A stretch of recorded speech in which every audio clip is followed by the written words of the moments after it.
Après une saison 8 pas trop mal avec un épisode où Spitfire hurle sur une gosse,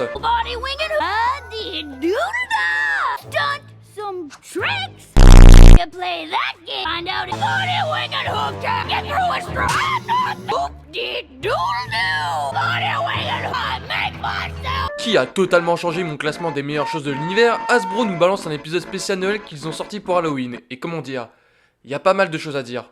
Ou pas. Bref, donc, dès le début de l'épisode, on nous fait comprendre que ce sera porté sur le thème de la Winter Warm... Le Noël des poneys là. Et le tout dans une musique.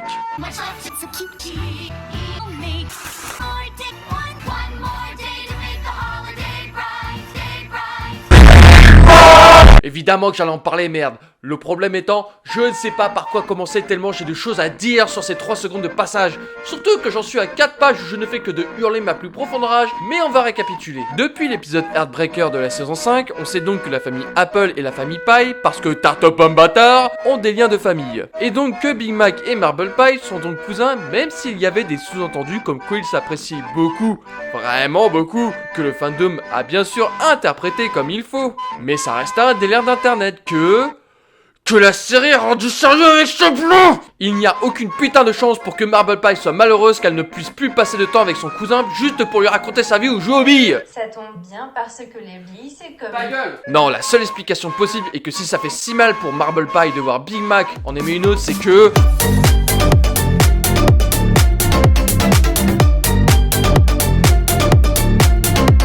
Mais vous avez quoi dans le cul, Hasbro, putain? Je sais que vous voulez rester catholique, mais il y a quand même des limites là. Ça va se demander à qui vous refilez la production de l'épisode. Bon, on saute au véritable élément perturbateur qui est Twilight, qui a du mal à gérer le fait de devoir offrir plein de cadeaux à ses amis, chose qui fait chier tout le monde. Du coup, Applejack a une idée. Et si on arrêtait d'être potes et de ne plus se parler? Comme ça on n'aurait plus rien à offrir. Bonne idée. Non, en fait, son idée serait d'offrir un seul cadeau à une amie qui ne saurait pas qu'il venait d'elle. Mais quelle originalité, dis donc! L'idée plaît à tout le monde, sauf à l'autre mongol qui veut absolument offrir un cadeau à celle qui veut engrosser. Et il est tellement obsédé qu'il va poursuivre tout le monde afin de choper le bon papier, alors qu'il pourrait simplement faire un cadeau en plus du nom qu'il a eu. En fait, cette idée fait aussi chier Pinkie Pie qui essaie de trouver une solution avec ses sœurs. Sauf qu'on va pas se mentir, elles sont aussi utiles que des cailloux. Et ça tombe bien parce qu'elles... Enfin, vous voyez quoi... non, c'est de la merde. Enfin bref, Pinkie se casse au Yakistan pour trouver un cadeau à Twilight. Spike, pendant ce temps, rencontre Rarity. How's your shopping going, Spike? Fine. Rainbow Dash parle avec Fluttershy qui lui demande ce qu'elle aimerait avoir, et donc lui faisant comprendre que son cadeau sera pour elle le putain de génie. Sauf que Fluttershy est le type de personne qui aime absolument tout ce qu'on peut lui offrir pour ne pas vexer qui que ce soit. Du coup, Rainbow Dash va pas s'emmerder, ce qui ne fait pas plaisir à Discord qui va venir foutre son grain de sel.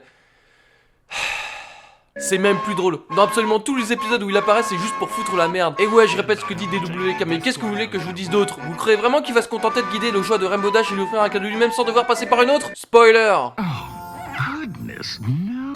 Even worse. Goodbye. Enjoy your exclusive pony. Did I forget to mention that the winter chiller transforms into a... Et si c'était ça le pire? Non, vraiment! Si c'était vraiment le pire. Parce que vous savez quoi? Bah Spike, après avoir cassé les couilles à absolument tout le monde pour avoir le nom de Rarity afin de lui offrir un cadeau, et bah finalement, il sait pas quoi lui offrir. Putain! Bonjour, aujourd'hui je vais vous apprendre à cuisiner une bonne omelette sa mère. Pour ça il vous faudra des œufs, un oignon, du sel, puis du beurre. Allumez votre gazinière ou votre plaque sur laquelle vous poserez une grande poêle. Mettez un morceau de beurre pour ne pas que ça colle. Ajoutez l'oignon que vous avez découpé, puis faites-les bien dorer. Après cela, mettez vos jaunes d'œufs que vous aurez battus bien partout sur la poêle. N'oubliez pas d'ajouter un peu de sel. Mettez votre omelette à partager dans une assiette une fois le tout bien cuit. Et voilà, votre repas est prêt. Bon appétit. Grâce à elle, vous pourrez aussi baiser les mères de vos amis. Pendant ce temps, Fluttershy faisant ses courses avec Applejack trouve enfin un cadeau potable pour Rainbow Dash jusqu'à se prendre une pub dans la gueule par des personnes recyclées qui vendent des jouets de merde. J'y verrais presque une autocritique d'Hasbro, mais j'irai pas jusque là. Loin d'ici, on a Pinkie Pie qui demande un truc au yak.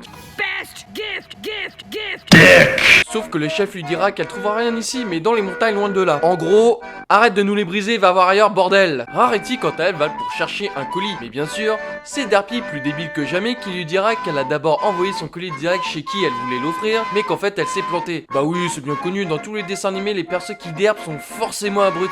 Pendant que Spike est sous acide, que Rainbow Dash se prend la tête avec Discord, Twilight dessine des ronds sur son tableau quand soudain... Oh! Mais serait-ce une tentative de créer un mème venant d'Hasbro?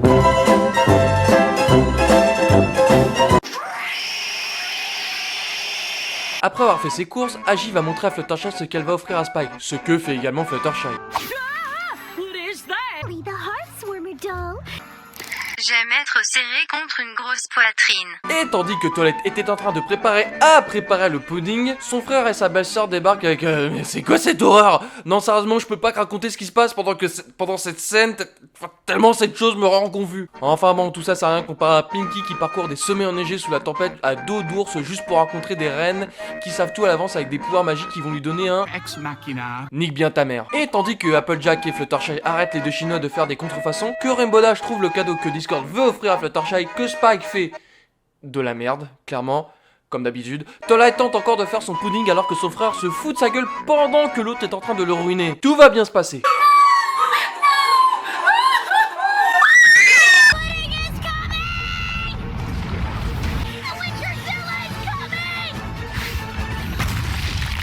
Mais comme dit précédemment grâce au Ex machina. Le salaire d'un travailleur au SMIC augmentera de 100 € par Pinky résout le tout dans sa bouée que je nie, putain je veux la même, je veux cette putain de bouée. Et bien sûr, tout se finit bien sous une musique de Spike. Même pas en rêve. Ma démission,